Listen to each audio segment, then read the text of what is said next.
So. Actually, to touch on that subject, having them do that to you, did you feel more confident the fact of what they were learning wasn't necessarily, because I know some martial arts school, it's just about learning and then you just, as soon as you know, you get to the next thing, but they don't actually really know how to handle themselves. So being a dad and knowing that you're strong, and then having your daughters be able to pull the move, and you're like, I can't move from this. I mean, how did that make you feel? Sure, I think it absolutely made it feel like it was very, very practical, very useful, and that this was very much the goal that we wanted for our girls, and that was to have something that they could really use out in the real world, if in case something were to go awry. So yeah, very much so. Perfect.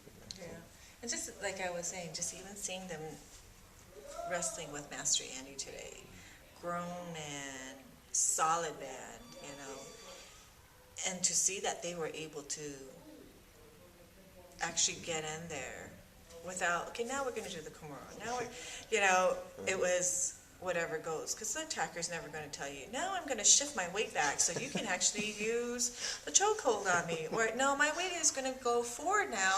You know, like it was like the muscle memory. And so like a lot of times, I think going back to your original question of quitting, when you first start, it is brain work to learn the steps and how do you do this, and okay, now I twist my hips and which way do I roll, you know, it's work, but it's the repetition that now for the girls, it's muscle memory. It's a reflex. And I think I was telling you the story once the girls were just playing around and one of the girls pointed near somebody's head suddenly to tell a story.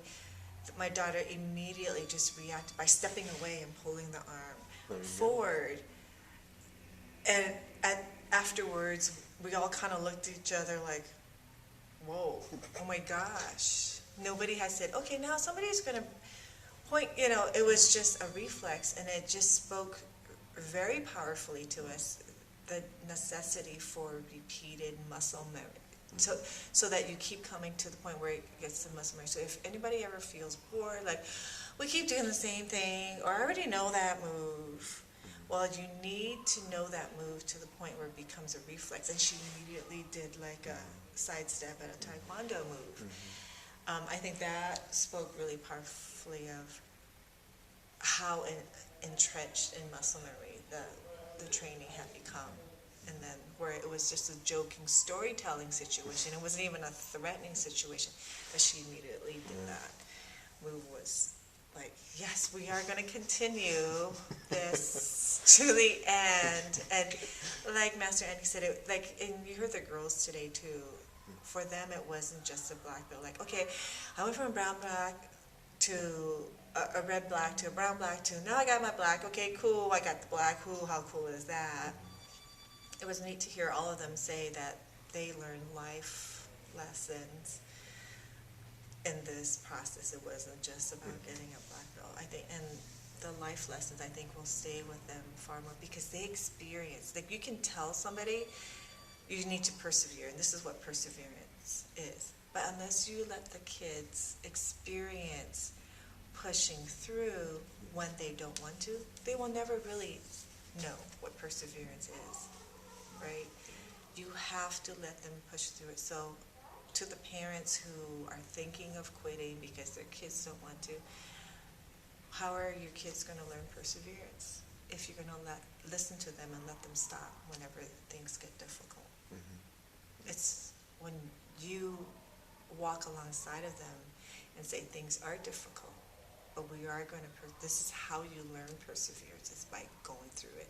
Perseverance is not something you learn by listening to somebody. You have to go through the ugly and the dirty in order to experience it. And so don't rob your kids of the opportunity of truly learning, experiencing perseverance by allowing them to quit when things get difficult. They can take breaks. There's people who take 6 years to earn their black belt. Give them a break if they need to, but always have the courage to bring them back to keep pursuing their goal. Not necessarily a black belt, but a goal. Let them get down and dirty. Let them experience how tough it is. to have to juggle everything and push through it. Because at the end, all three girls talked about, I'm going to remember this life lesson.